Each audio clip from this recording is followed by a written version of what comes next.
إن الحمد لله نحمده ونستعينه ونستغفره ونعوذ بالله من شرور أنفسنا ومن سيئات أعمالنا من يهده الله فلا مضل له ومن يضلل فلا هادي له وأشهد أن لا إله إلا الله وحده لا شريك له وأشهد أن نبينا محمدا عبده ورسوله يا أيها الذين آمنوا اتقوا الله حق تقاته ولا تموتن إلا وأنتم مسلمون يا أيها الناس اتقوا ربكم الذي خلقكم من نفس واحدة وخلق منها زوجها وبث منهما رجالا كثيرا ونساء واتقوا الله الذي تساءلون به والأرحام إن الله كان عليكم رقيبا يا أيها الذين آمنوا اتقوا الله وقولوا قولا سديدا يصلح لكم أعمالكم ويغفر لكم ذنوبكم ومن يطع الله ورسوله فقد فاز فوزا عظيما أما بعد فإن أصدق الحديث كلام الله تعالى وأحسن الهدي هدي نبينا محمد صلى الله عليه وسلم وإن شر الأمور محدثاتها وكل محدثات بدعة وكل بدعة ضلالة وكل ضلالة في النار أما بعد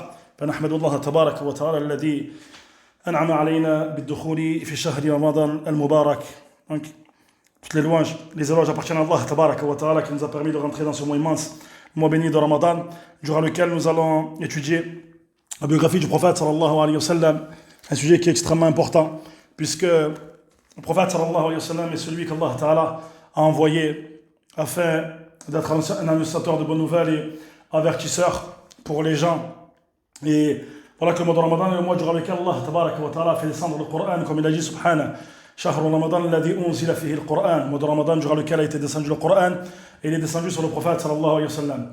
Et parmi ce que tu as certainement étudié dans tes études en tant qu'étudiant en sciences religieuses, le fait que toute personne sera questionnée dans la tombe au sujet de trois choses, au sujet de sa religion, au sujet de son Seigneur Tabaraka wa Ta'ala et au sujet de son prophète. Il n'y a aucun doute que l'étude de la biographie du prophète sallallahu alayhi wa sallam, Siratul Rasuli sallallahu alayhi wa sallam, fait partie de ce qu'il incombe aux musulmans, à tout musulman et toute musulmane d'étudier. Et c'est ainsi que tu apprendras à connaître ton prophète, à connaître qui il est, à connaître son ascendance, à connaître sa vie, à connaître son comportement, à savoir et à connaître la manière dont il s'est comporté sallallahu alayhi wa sallam, avec sa famille, avec ses épouses, avec ses enfants, avec ses proches, avec les musulmans, avec les négateurs et autres, parmi ce qui fait référence à la vie du prophète sallallahu alayhi wa sallam. Donc, le livre qui est avec nous est un livre qui est extrêmement bénéfique. C'est un poème résumé qui s'intitule Al-Urjuza al-Mi'iyya. Et on va détailler ce qui est en relation avec les termes qui sont mentionnés dans le titre de ce livre-là. Et c'est un poème qui est composé de 100 vers. 100 vers, et l'auteur est Ibn Abil Iz al-Hanafi rahimahullah ta'ala. Donc on va commencer durant ce premier cours à lire ce qui est relatif à l'introduction, les premiers vers de ce poème.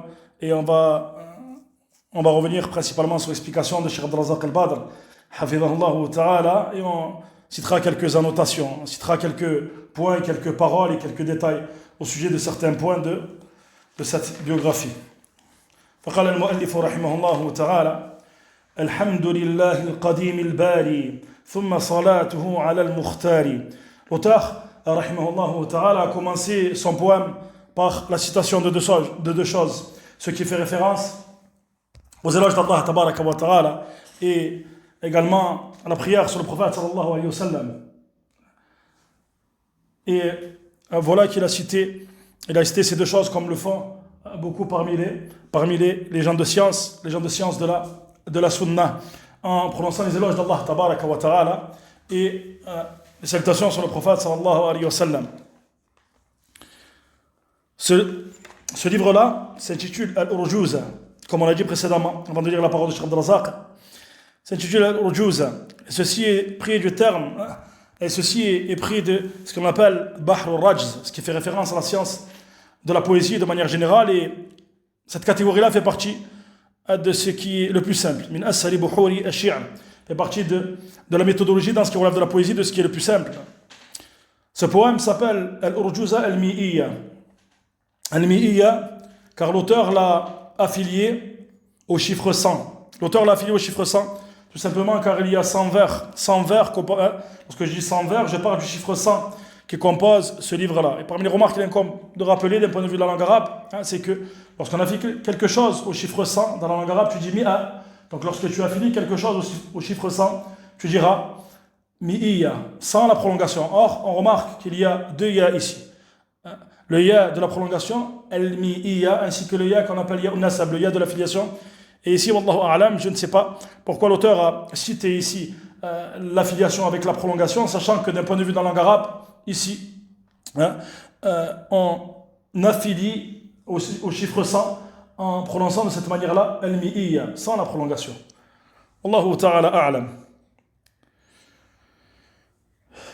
L'auteur, rahimahullah ta'ala, a dit dans ce premier vers, Alhamdulillahi al-qadim al-bari. Parmi ce qu'il incombe de savoir, c'est le fait que le terme al-qadim ne fait pas partie des noms d'Allah tabaraka wa ta'ala, فليس من أسماء الله تعالى الحسنى. لكن من باب الخبر من باب الإخبار لا بأس وباب الإخبار أوسع من باب الأسماء. L'auteur a cité al-qadim durant ce vers-là, et al-qadim ne fait pas partie des noms d'Allah tabaraka wa ta'ala. وأسماء الله tabaraka wa ta'ala بابه توقيفي. Le fait d'attribuer des noms à Allah ta'ala, ceci est quelque chose de tawqifi. Et yurji'u ila nusus al-kitab wa sunnah. On revient vers les livres du Coran et de la sunna du prophète sallallahu alayhi wa sallam. Et quand on parle de citer al-qadim min bab al-ikhbar, c'est-à-dire afin d'informer, la ba'sa bidhalik, il n'y a pas de mal incha'Allah ta'ala, mais ne pense pas que ceci fait partie des noms d'Allah tabaraka wa ta'ala. C'est pour cela que Cheikh Abdul Razak al-Badr dit notamment dans son sharh, il dit لو قال المؤلف رحمه الله تعالى القدير الباري لكان أولى. S'il avait dit l'auteur رحمه الله تعالى القدير au lieu d'al-qadim, ceci aurait été prépondérant de par le fait qu'al-qadir fait partie des noms d'Allah tabaraka wa ta'ala. Et voilà que cité à titre informatif, ce qui va faire référence au fait d'informer au sujet d'Allah ta'ala, la ba'sa bidhalik, comme l'a rappelé Ibn al-Qayyim, Ibn al-Qayyim rahimahullah ta'ala dans ce livre بدائع الفوائد. فقال رحمه الله ما يدخل في باب الإخبار عنه تعالى أوسع مما يدخل في باب أسمائه وصفاته كالشيء والموجود والقائم بنفسه يخبر عنه ولا يدخل في أسمائه الحسنى ولا في صفاته العلى. Ibn al-Qayyim rahimahullah ta'ala nous dit, dans le sens de sa parole dans son livre immense بدائع الفوائد, nous dit ce qui rentre dans le fait d'informer min bab al-ikhbar. Ceci est plus large, c'est-à-dire que l'affaire est plus large que le fait d'attribuer des noms à Allah ta'ala, comme le fait de citer al-shay ou alors al-mawjoud ou alors al-qa'im bi nafsi, yani min bab al-ikhbar, à titre informatif. On informe au sujet d'Allah tabaraka wa ta'ala de cette manière, et ceci ne rentre pas dans les noms d'Allah, ta'ala. قال المؤلف رحمه الله تعالى الباري والباري هو الذي برأ الخلق فأوجدهم بقدرته سبحانه كما قال إمام المفسرين ابن جرير الطبري. L'auteur a dit Alhamdulillah al-Qadim al-Bari. Il a cité al-Bari qui fait partie des noms d'Allah Ta'ala. C'est comme Allah Ta'ala l'a rappelé dans sa parole, Allahu al-Khaliq al-Bari'u al-Musawwir. Et comme l'a rappelé l'imam des exégètes, Ibn Jarir al-Tabari, rahimahullah Ta'ala, il a dit au sujet du nom d'Allah Ta'ala al-Bari, هو الذي برأ الخلق, celui qui crée, برأ الخلق, يعني الخالق, celui qui crée, c'est lui qui les fait exister. فأوجدهم بقدرته سبحانه, il les fait exister de par sa capacité parfaite et complète. سبحانه وتعالى. فنقرأ كلام الشيخ عبد الرزاق حفظه الله تعالى فقال بدأ رحمه الله تعالى هذا النظم بحمد الله عز وجل والثناء عليه سبحانه وتعالى بما هو أهله والصلاة على رسوله المصطفى ونبيه المجتبى محمد صلوات الله وسلامه وبركاته عليه. الحمد لله, الحمد هو الثناء على الله سبحانه وتعالى مع حبه وتعظيمه سبحانه وتعالى, وهو عز وجل يحمد على ما له من الأسماء الحسنى وصفات العليا, يحمد تبارك وتعالى على نعمه التي لا تعد ولا تحصى. لله الله اسم من أسمائه تبارك وتعالى, إليه ترجع جميع الأسماء وإليه تضاف, ومعناه ذو الألوهية والعبودية على خلقه أجمعين.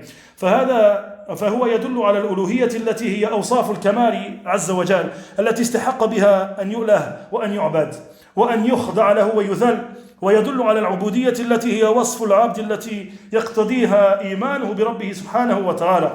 Cheikh Abdul Razak nous rappelle que l'auteur rahimahullah wa ta'ala a commencé son poème par les éloges d'Allah ta'ala, et de par ce qu'Allah ta'ala est en droit à de mériter, et il a cité la prière sur Allah ta'ala, la prière plutôt sur le prophète sallallahu alayhi wa sallam, la prière sur le prophète sallallahu alayhi wa sallam, salatu ala rasulihi al-mustafa, qu'Allah ta'ala a choisi. Et on va expliquer également ce qui est en relation avec la deuxième partie de ce vers.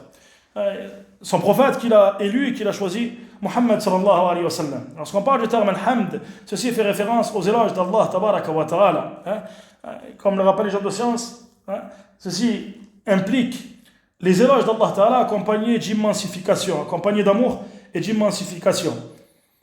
Et on prononce les éloges d'Allah ta'ala au sujet de ses plus beaux noms et au sujet de ses attributs les plus parfaits, subhanahu, et au sujet de ses bienfaits qui sont indénombrables, qu'on ne peut pas compter. Le nom d'Allah ta'ala, Allah, lafzul jalala, fait partie des noms d'Allah ta'ala, et l'ensemble des noms d'Allah revient à ce nom-là. C'est pour cela que tu dis Al-Aziz, Al-Karim, min asma'illahi ta'ala, et tu ne dis pas par exemple Allah, min asma'ir rahman ar-rahim, mais tu vas dire plutôt ar-rahman ar-rahim, min asma'illahi tabaraka wa ta'ala. Et ce nom signifie le fait qu'Allah ta'ala est celui qui mérite, le fait que l'on s'humilie pour lui, le fait que l'on l'adore, subhana, et il prouve l'adoration d'Allah ta'ala, et il prouve également ce qui fait référence à la servitude du serviteur, de ce qu'implique la foi de la part du serviteur en Allah ta'ala.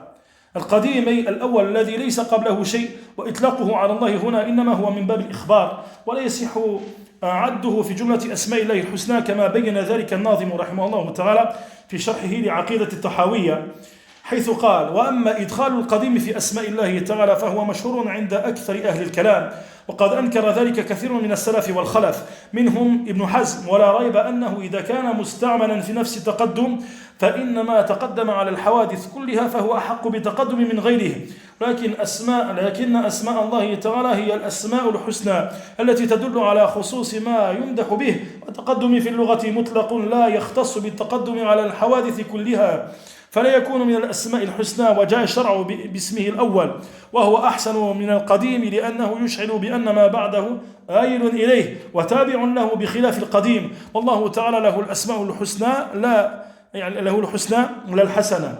Concernant le terme qadim, comme on l'a expliqué, voilà que Cheikh Abd al-Razzaq nous rappelle que sa signification est le fait de dire qu'il n'y a personne avant Allah tabaraka wa ta'ala. Laysa qablahu shay. Et lorsque tu reviens, notamment, on peut dire que lorsque tu reviens vers les textes du Coran et de la Sunna, notamment, tu trouveras dans la parole d'Allah ta'ala Huwa Allahu al-awwal al-akhir, subhanahu wa ta'ala. Huwa Allahu al-awwal al-akhir. Subhanahu, c'est-à-dire le premier, al-awwal laysa qablahu shay. Il n'y a personne. Il n'y a personne avant lui, subhanahu wa ta'ala. Et le fait de le citer, comme on l'a dit, ceci est min bab al-ikhbar. Et Cheikh Abd al-Razzaq a rappelé notamment la parole de l'auteur qui a expliqué l'Aqidah al-Tahawiyya. L'Aqidah al-Tahawiyya de l'imam al-Tahawi est un livre dans la Aqidah qui est extrêmement bénéfique. Et voilà que l'auteur, celui qui a écrit le poème qui est devant nous, Ibn Abil-Iz al-Hanafi, a expliqué ce livre-là. Il agit notamment dans ce livre. Le fait d'introduire Al-Qadim parmi les noms d'Allah Ta'ala, ceci est connu auprès des gens, ce qu'on appelle Ahl al-Kalam, c'est-à-dire من الفلاسفة من الأشاعرة والمعتزلة والجهمية وغيرهم من أهل البدع. Parmi eux, le fait d'introduire Al-Qadim min asma'i Allah Ta'ala. Et voilà que beaucoup parmi les salaf al-salih, c'est-à-dire les plus prédécesseurs, ainsi que les khalaf, ceux qui sont venus après eux, ont condamné ceci. Parmi eux, Ibn Hazm, rahimahullah ta'ala. Et il a expliqué, Cheikh Abd al-Razzaq a expliqué une parole ici. Dans le sens de ce qu'on a cité, le fait qu'il n'est pas permis de... Donc l'auteur a cité, Cheikh Abd al-Razzaq a cité la parole de l'auteur dans le sens... dans le fait qu'il n'est pas permis de, ou alors plutôt qu'on ne va pas le citer, on ne va pas le citer faisant partie des noms d'Allah tabaraka wa ta'ala, de par le fait que les choses qui se déroulent, tout ce qui se déroule, voilà qu'Allah ta'ala est plus en droit, subhanahu, de précéder ceci. Et ceci rentre notamment dans la réfutation de Ahl al-Kalam, de ceux qui ont introduit la raison, notamment dans les affaires en relation avec l'Aqidah. Wallahu al-Musta'an. Et Cheikh al-Islam Ibn Taymiyyah était ardent tout au long de sa vie, rahimahullah ta'ala, à réfuter ces gens-là dans plusieurs de ses livres, notamment Al-Hamawiyya et d'autres parmi ces livres. Et voilà qu'il a notamment dit, et voilà qu'il est venu dans la législation le nom d'Allah ta'ala, al-Awwal. Et ceci est meilleur que le fait de dire al-Qadim, de par le fait que ceci va faire ressentir et on va comprendre à travers ceci que toute chose qui vient après lui subhanahu wa ta'ala revient vers lui. Laysa qablahu shay wa kullu shay raji'un ilayhi subhanahu. Toute chose revient à lui tabaraka wa ta'ala.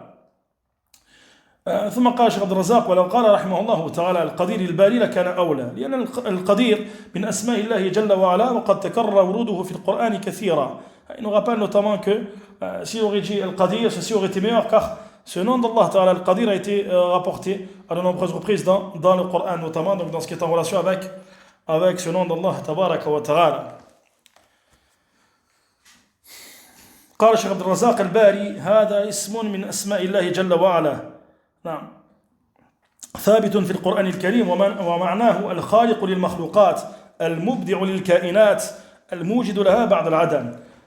Concernant le terme al-Bari, c'est un nom qui a été rapporté dans le Coran, comme on l'a dit, son sens, c'est le fait qu'Allah Ta'ala crée les créatures. Il fait exister ce qui existe. Il les fait exister après qu'elles aient été néant, après qu'elles ne soient rien et qu'elles n'existent pas. ثم قال المؤلف رحمه الله تعالى ثم صلاته على المختار. Puis l'auteur a dit dans la deuxième partie de ce vers, puis salatuhu, sa prière d'Allah tabaraka wa ta'ala sur al-Mukhtar. Quelques indications et quelques clarifications avant de lire la parole de Cheikh Abd al-Razzaq. Al-Mukhtar huwa al-mujtaba al-muntaqa min bayni khalqihi wa bi risalatihi wa nubuwwatihi. Al-Mukhtar, c'est le prophète sallallahu alayhi wa sallam, celui qui a été choisi, c'est-à-dire celui qui a été élu, celui qu'Allah Ta'ala a élu au sein de ses créatures, de par le fait qu'il l'a élu et qu'il l'a choisi comme étant son prophète et son messager. Parmi ce qu'il est comme de rappeler, on entend souvent la parole al-Mukhtar, al-Nabi sallallahu alayhi wa sallam, al-Mukhtar wa al-Mustafa. وهذان الاسمان ليس من أسماء النبي صلى الله عليه وسلم بل هذا من باب أوصاف النبي صلى الله عليه وسلم كما نبه على ذلك الشيخ ابن عثيمين رحمه الله تعالى في شرحه للسفارينية. Parmi ce qu'il est comme de rappeler concernant ces deux noms que l'on entend, Al-Mukhtar et Al-Mustafa, c'est-à-dire celui qu'Allah Ta'ala a choisi, celui qu'Allah Ta'ala a élu. C'est le fait que ces deux noms ne font pas partie des noms du prophète sallallahu alayhi wa sallam selon ce qui est correct, mais plutôt il s'agit de descriptions au sujet du prophète sallallahu alayhi wa sallam. Lorsque tu entends Al-Nabi Muhammadun sallallahu alayhi wa sallam, Al-Mukhtar, Al-Mustafa, ces deux termes-là, Al-Mukhtar et Al-Mustafa, font référence au fait qu'Allah Ta'ala l'a choisi et il l'a élu. Et Cheikh Ibn Uthaymin, rahimahullah ta'ala, dans son charh de Safariniya, il a notamment rappelé que ce sont des termes faisant référence aux descriptions du prophète sallallahu alayhi wa sallam et non pas de termes qui font partie de ces noms.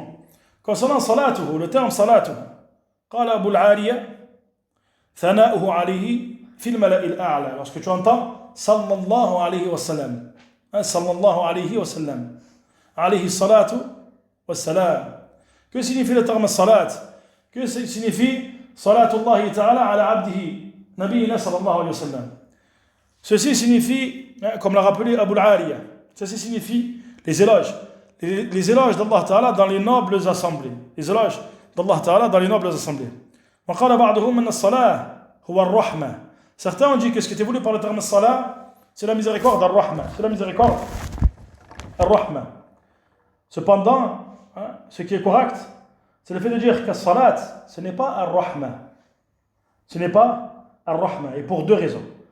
Ce qui est correct, c'est le fait de dire que salat, c'est les éloges d'Allah Ta'ala dans les, au sujet du prophète sallallahu alayhi wa sallam, dans les nobles assemblées, et ce pour deux raisons. السبب الأول أنه جاء المغايرة أي المباينة في قوله تبارك وتعالى أولئك عليهم صلوات من ربهم ورحمة والعطف يقتضي المغايرة. Je précise que je donne quelques indications avant de lire la parole de Cheikh Abd al-Razzaq al-Badr ici. Le premier point, c'est le fait de dire que le terme salat n'a pas le même sens qu'al-Rahma. Pourquoi? Car Allah Ta'ala dit dans le verset أولئك عليهم صلوات من ربهم ورحمة. C'est-à-dire qu'on a le terme ici As-salat, as-salawat, et le terme al-Rahma qui a été cité avec al-atf, avec le harf, avec le waw. Ceci signifie quoi? Ceci signifie qu'ils ont deux sens distincts et différents, que ces deux sens ne sont pas les mêmes. La deuxième chose, ça c'est une faïda très bénéfique, c'est le fait de dire فيقال أن العلماء رحمهم الله أجمعوا على جواز الدعاء بالرحمة على كل مؤمن أما الصلاة فقد اختلفوا في ذلك. C'est le fait de dire que les gens de science sont unanimes concernant le fait qu'il est permis d'invoquer Allah tabaraka wa ta'ala afin qu'il fasse miséricorde à tout croyant. فتقول اللهم ارحم فلان, ou Allah fait miséricorde à un tel, pour tout croyant, ceci est permis. Concernant le fait de dire Allahumma salli ala fulan, autre que les prophètes et les messagers, فاختلف العلماء, les gens de science ont divergé.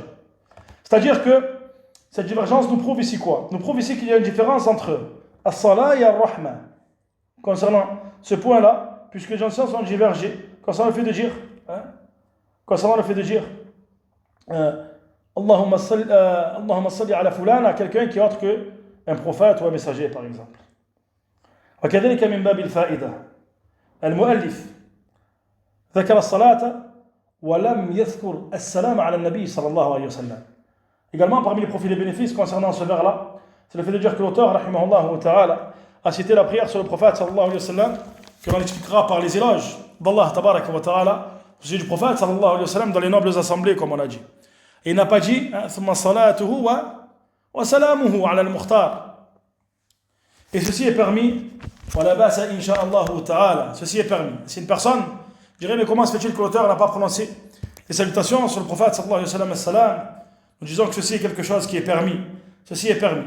Le fait que la personne prononce, ou alors as-salat, tout seul. يعني يصلي ولم يسلم. أو العكس. يسلم ولا يصلي. Ou alors il va prononcer as-salam. Dit النبي عليه السلام. Sans prononcer as-salat, la ba'sa bidhalik. Ceci est permis. Ce n'est pas le plus complet. Sans aucun doute, ce n'est pas le plus complet. Mais cependant, ceci reste permis. Ça, c'est afin de clarifier la parole de l'auteur et afin d'éloigner toute mauvaise prétention de la part de quiconque au sujet de la parole de l'auteur dans cette affaire-là, rahimahullah ta'ala. فإن قال لك قائل كيف تقول ذلك وقد قال تبارك وتعالى يا أيها الذين آمنوا صلوا عليه وسلموا تسليما. Si quelqu'un pose la question suivante, comment prétends-tu ceci alors qu'Allah ta'ala dit dans le verset ô vous qui avez cru صلوا عليه وسلموا تسليما, c'est-à-dire qu'Allah ta'ala citait dans le verset الصلاة هي السلام على النبي صلى الله عليه وسلم. فالجواب على ذلك أن يقال أن غاية ذلك في هذه الآية أنها تدل على الأكمل. Ce que nous répondons à ce sujet-là, c'est le fait de dire que ce que prouve au maximum, ce que prouve, parce que nous disons au maximum, c'est-à-dire dans ce qui relève du caractère, du caractère de la compréhension de ce verset-là par rapport à ce qui relève du jugement. Nous disons que ce qui est voulu par rapport à ce verset-là, c'est le fait qu'il prouve que ceci est le plus complet. C'est pour cela qu'il y a une différence entre le fait de dire que ceci est permis et que ceci est le fait de dire que ceci est permis ou le fait de dire que ceci est ce qu'il y a de meilleur. Nous disons que ce qu'il y a de meilleur est le fait de prononcer as-salat wa salam ala nabi sallallahu alayhi wa sallam.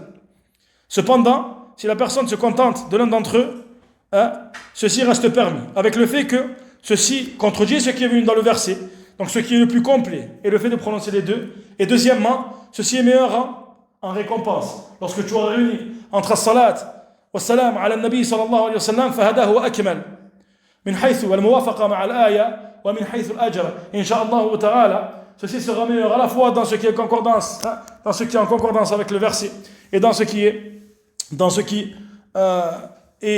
en concordance avec le fait que tu auras plus de récompenses, Inch'Allah ta'ala. On va lire désormais la parole de Cheikh Abdel Razak al-Badr, hafidhahullah ta'ala, au sujet de la suite de l'explication de ce vers après ces quelques explications.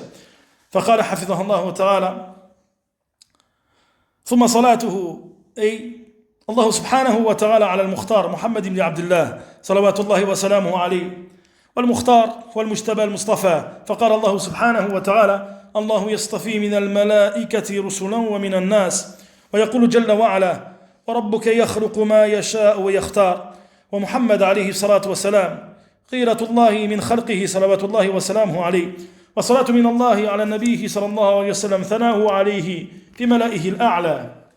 Donc Cheikh Abdel Razak nous dit au sujet de la suite de ce vers, il nous dit ثم صلاته, c'est-à-dire ces éloges comme on l'a dit lorsqu'on explique as-salat par al-thana, les éloges d'Allah tabaraka wa ta'ala al-Mukhtar, c'est-à-dire Muhammad ibn Abdullah sallallahu alayhi wa sallam. Al-Mukhtar, c'est celui qu'Allah ta'ala a choisi, a élu, comme Allah ta'ala l'a dit dans le sens du verset. Et Allah élit parmi les anges des messagers ainsi que parmi les gens. Et il a dit subhanahu wa ta'ala dans le sens de notre verset, et ton Seigneur crée ce qu'il veut et il choisit. Et le prophète Muhammad sallallahu alayhi wa sallam est la meilleure des créatures d'Allah tabaraka wa ta'ala. Et comme Cheikh l'a rappelé à Salah, comme il l'a rappelé la prière d'Allah ta'ala, ce qui est voulu ce sont ses éloges dans les nobles assemblées. Donc ça c'est pour ce qui est relatif à l'explication du premier vers. On poursuit avec la parole de l'auteur.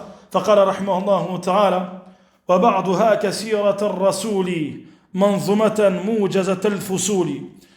L'auteur rahimahullah ta'ala dit par la suite وبعد هاك أي خذ, et après ceci prend la biographie du messager Sirat al-Rasuli منظومة, donc qui a été écrit sous forme de vers موجزة الفصول, dont les parties, dont les chapitres ont été résumés. Et d'ailleurs on peut dire que l'auteur rahimahullah ta'ala à travers cette parole, personne ne pourra venir après dire et prétendre qu'il a manqué dans la citation des différentes situations du prophète sallallahu alayhi wa sallam qui ont été citées dans ce livre-là. Personne ne pourra venir prétendre le fait qu'il manque tel ou tel événement. Pourquoi ceci? Car l'auteur a rappelé que c'était un poème qui était résumé. Il n'a pas cité toutes les situations du prophète sallallahu alayhi wa sallam, mais plutôt il s'est contenté de citer quelques-unes de ces situations. Concernant la parole de l'auteur, وبعد فلا شك أن الأفضل أن يقال أما بعد فهذا ثابت عنه صلى الله عليه وسلم. وبوب الإمام البخاري رحمه الله تعالى في كتاب الجمعة فقال باب من قال في الخطبة بعد الثناء أما بعد, وأورد أحاديث كثيرة. Concernant la parole de l'auteur, وبعد, toujours avant de lire la parole de Cheikh Abd al-Razaq, et de cette manière-là, je vais préciser lorsque je suis sur la parole de Cheikh Abd al-Razaq, hafidhahullah ta'ala, dans le sharh. Il n'y a aucun doute que le meilleur est le fait de dire amma ba'd. Pourquoi ceci? Car ceci est ce qui est en accord avec la sunna du prophète sallallahu alayhi wa sallam. Voilà qu'il a été rapporté de nombreux hadiths à ce sujet-là, et voilà que l'imam al-Bukhari, rahimahullah ta'ala, dans son livre, dans son sahih, dans le livre Kitab al-Jumu'ah, voilà qu'il a spécifié un chapitre et il a dit chapitre au sujet de celui qui dit durant la khutbah, après al-thana, après les éloges, amma ba'd, cette parole-là, amma ba'd. Et il a cité de nombreux hadiths à ce sujet, au sujet du prophète sallallahu alayhi wa sallam.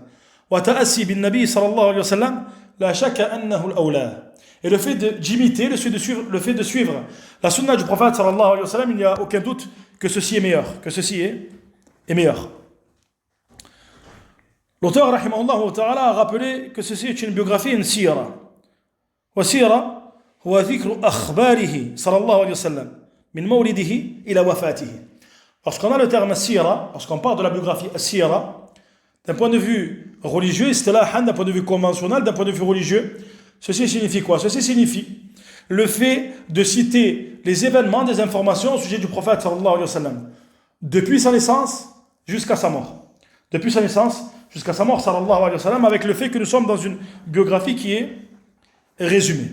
وهناك مسألة مهمة وهناك في هذا الباب مسألة مهمة وهي ما حكم تعلم سيرة النبي صلى الله عليه وسلم. Avant de poursuivre avec la lecture de Cheikh Abd al-Razaq, hafidhahullah ta'ala, il y a une question qui est importante que l'on peut se poser. C'est le fait de dire, au sujet de ce que nous étudions, au sujet de ce bienfait immense qu'Allah ta'ala nous a accordé quant au fait de nous réunir et d'étudier cette biographie du prophète sallallahu alayhi wa sallam, c'est la question en rapport avec son jugement. Quel est le jugement d'étudier cette biographie? Quel est le jugement d'étudier la biographie du prophète sallallahu alayhi wa sallam? فاعلم رحمك الله أن هذا العلم وأن تعلم هذه السيرة ينقسم إلى قسمين. أن الحكم ينقسم إلى قسمين. Sache qu'Allah te fasse miséricorde, que son jugement, le jugement de cela, et le fait de dire que ceci se divise en deux catégories. Le jugement relatif à l'étude de la biographie du prophète sallallahu alayhi wa sallam, ceci se divise en deux catégories. القسم الأول ما هو واجب على كل مسلم. ما هو واجب على كل مسلم أن يعرفه كمعرفة اسمه صلى الله عليه وسلم وأنه عبد ورسول الله صلى الله عليه وسلم. La première catégorie, c'est le fait de dire que fait partie de la connaissance de la biographie du prophète sallallahu alayhi wa sallam ce qui est obligatoire à tout musulman et toute musulmane. C'est-à-dire ça rentre dans ce qu'on appelle fardu ayn, obligatoire à tout musulman et toute musulmane, et ainsi personne n'est exempté de connaître ceci et personne n'est excusé de son ignorance. Comme le fait de connaître son nom sallallahu alayhi wa sallam, comme le fait de connaître le fait qu'il est le serviteur d'Allah et qu'il est le messager d'Allah. صلى الله عليه وسلم. قال ابن فارس في أوجز السيار لخير البشر فقال رحمه الله تعالى: هذا ذكر ما يحق على المرء المسلم حفظه وتجب على ذي الدين معرفته. Voilà que Ibn Faris rahimahullah ta'ala dans son livre Awjaz al-Siyar li Khayr al-Bashar, il a dit dans le sens de sa parole: ceci est la citation de ce qui est obligatoire à la personne, aux musulmans, de connaître, de mémoriser, et ce dont, ce qu'il incombe aux musulmans de mémoriser, de connaître, et ce dont il est obligatoire à toute personne dotée de religion de connaître. وَتَجِبُ عَلَى ذِي الدِّينِ مَعْرِفَتُهُ. Et ce dont il est obligatoire à celui qui est doté de religion, musulman, de connaître. Donc il y a ce cadre-là, cette valeur-là, concernant cette catégorie-là, il est obligatoire à tout musulman et toute musulmane de le savoir. القسم الثاني هو ما وراء هذا القدر الواجب وهو فرض كفائي. La deuxième catégorie, c'est ce qui est en plus de ceci, ce qui fait partie de la biographie du prophète sallallahu alayhi wa sallam. ما وراء هذا القدر, ce qui est en plus de ceci, ce qui est فرض كفائي, c'est-à-dire c'est une partie de la communauté. C'est acquitté de cela et connaît cela, alors ceci, et le reste de la communauté est exempté de ceci. Que ce soit parmi donc une partie de la communauté, parmi les gens de sciences, parmi les étudiants en sciences, sont connaisseurs de ceci, alors ceci est suffisant, incha'Allah wa ta'ala. Et comme on l'a dit, l'auteur a dit qu'il s'agit ici d'une biographie qui est résumée. فقال رحمه الله تعالى منظومة موجزة الفصول, un poème qui a été résumé dans les chapitres ont été résumés. والإيجاز هو توفية المعاني بأقل المباني. توفية المعاني بأقل المباني. Parce que tu entends ce terme l'ijaz, notamment tu entends dans le sens de l'balagha, notamment, c'est le fait de respecter l'essence, c'est-à-dire le fait qu'il n'y ait pas de khalal, de naqs, de diminution dans l'essence, avec le fait qu'il y ait peu de termes qui sont mentionnés. Le fait de respecter ce qui est voulu à travers l'essence, à travers ce qui est cité, et ce avec le fait qu'il y ait peu de termes qui soient mentionnés. فقال الشيخ عبد الرزاق حفظه الله تعالى في شرح هذا البيت: وبعد أي بعد هذا الحمد والثناء والصلاة على رسول الله صلى الله عليه وسلم هاك أي خذ سيرة الرسول. وسيرة لغتان الطريقة حسنة كانت أو سيئة فسيرة الطريقة، لكن إذا أضيفت السيرة للرسول عليه الصلاة والسلام فهي أزكى سيرة على الإطلاق، لا كان ولا يكون مثلها. والمراد بالسيرة النبوية في الاصطلاح ذكر أخبار النبي صلى الله عليه وسلم منذ ولادته إلى أن لحق بالرفيق الأعلى. الرسول أي محمد صلى الله عليه وسلم خاتم النبيين وإمام الأولين والآخرين صلوات الله وسلامه عليه. منظومة من النظم وهو الجمع والتأليف، يقال نظم الشيء إلى الشيء أي جمعه إليه، وألفه وضم بعضه إلى بعض. والمراد بالنظم الكلام الموزون المقفى. Cheikh nous rappelle, nous dit concernant la parole waba'd, c'est-à-dire après avoir cité les éloges d'Allah tabaraka wa ta'ala ainsi que la prière sur le prophète sallallahu alayhi wa sallam. Hak, l'auteur a dit waba'd haka, et khud, prends, c'est-à-dire cette biographie du prophète sallallahu alayhi wa sallam. Et Cheikh nous rappelle que d'un point de vue linguistique, as-sira désigne le chemin tariqa, al-hadi, la guidée, le chemin. Que ce soit un bon chemin ou un mauvais chemin, comme il le rappelle. Que ce soit, d'un point de vue linguistique, bien évidemment, le terme sira désigne le chemin, qu'il soit bon ou qu'il soit mauvais. Et bien évidemment, lorsqu'on parle de la biographie du prophète sallallahu alayhi wa sallam, alors il s'agit de la meilleure des biographies de manière absolue, sans aucun doute. Il s'agit de la meilleure des biographies et du meilleur des chemins, celui du prophète sallallahu alayhi wa sallam. Il n'y a pas eu et il n'y aura pas semblable à celui-là, à ce chemin-là. Et ce qui est voulu à travers Sira d'un point de vue, la biographie prophétique, ce qui est voulu, comme Cheikh l'appelle, c'est le fait de citer les informations au sujet du prophète sallallahu alayhi wa sallam depuis sa naissance jusqu'à ce qu'il a rencontré la haute compagnie, Rafiq al-A'la, c'est-à-dire jusqu'à sa mort sallallahu alayhi wa sallam. Al-Rasoul, ce qui est voulu, c'est le prophète sallallahu alayhi wa sallam, le dernier des messagers, l'imam des premiers et des derniers. Manzouma, ce terme manzouma vient du terme nazm qui désigne le fait de réunir al-jama' wa ta'lif. Lorsque tu dis nazama shay ila shay, c'est-à-dire le fait de réunir. Et ainsi l'auteur a réuni ces vers dans ce livre-là.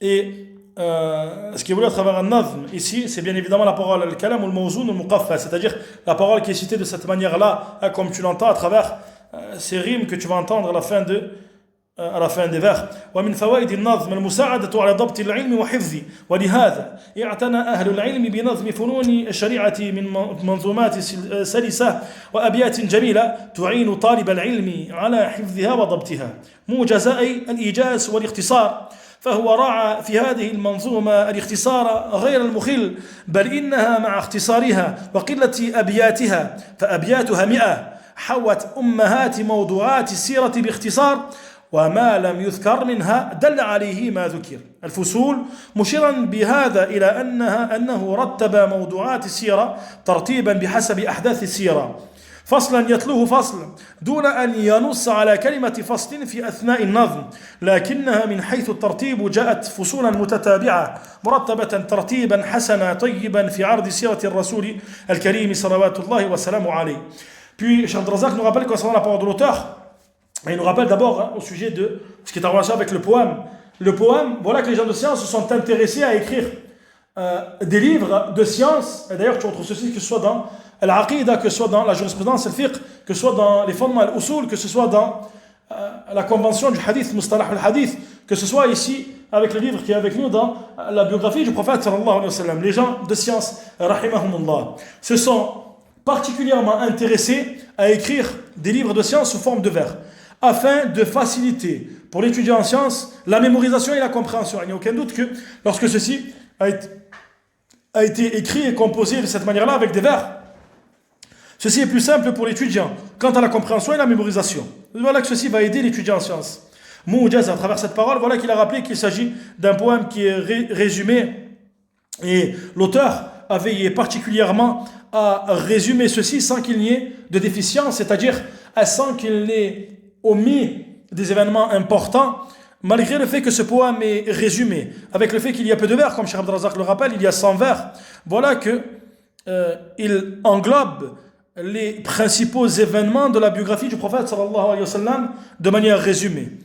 Même s'il n'a pas cité ce qui n'a pas été, même s'il n'a pas cité certains points, Cheikh nous rappelle, et plutôt ce que l'auteur n'a pas cité dans ce poème-là, prouve ceci, ce qui a été cité. C'est-à-dire, malgré son caractère résumé, voilà que prouve ceci, ce qui a été cité de manière résumée. Al-Fusul, concernant ces chapitres, voilà que l'auteur a rappelé qu'il a cité chacun des événements de manière organisée, de manière rangée, en citant les événements du prophète sallallahu alayhi wa sallam, de manière à ce que les chapitres se succèdent les uns après les autres.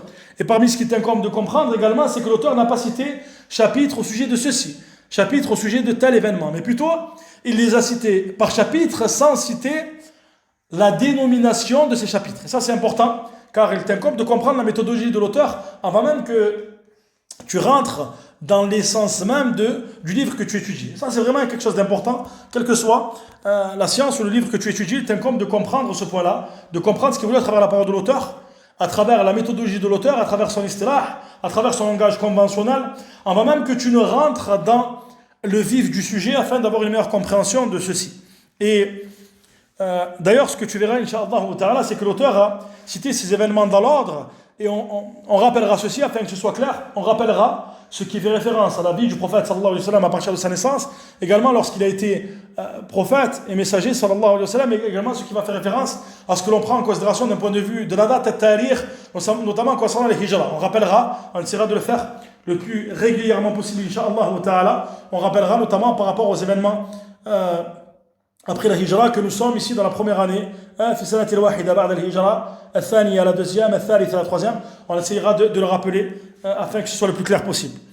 Et Cheikh nous rappelle que l'auteur a cité ceci de manière ordonnée au sujet de la biographie du prophète sallallahu alayhi wa sallam. Donc ça c'est pour ce qui est relatif à l'introduction de ce livre qui est extrêmement intéressant. Et on va s'arrêter ici, Inch'Allah ta'ala, afin de rester un maximum productif, afin que ce ne soit pas trop long. Et lors du prochain cours, on commencera à parler de ce qui est relatif à la naissance du prophète sallallahu alayhi wa sallam. On commencera à parler de ce qui est relatif à la naissance du prophète sallallahu alayhi wa sallam. On citera la parole de l'auteur dans ce livre résumé, et on essaiera un petit peu, Inch'Allah ta'ala, de détailler quelques points et quelques paroles afin de profiter un maximum de ceci, sans que ce soit trop compliqué, mais en profitant un maximum de ceci, en citant quelques paroles supplémentaires, bi'idnillahi tabaraka wa ta'ala, afin de profiter un maximum de ce livre exceptionnel et de ce sujet immensément important, qui est autre que la biographie du prophète sallallahu alayhi wa sallam, dans le meilleur des mois, le mois de Ramadan, le mois durant lequel le Coran est descendu au prophète sallallahu alayhi wa sallam. فنسأل الله تبارك وتعالى بأسمائه الحسنى وصفاته العليا أن يرزقنا الإخلاص في القول والعمل والله تعالى أعلم وأحكم. سبحانك اللهم وبحمدك أشهد أن لا إله إلا أنت أستغفرك وأتوب إليك وآخر دعوانا أن الحمد لله رب العالمين.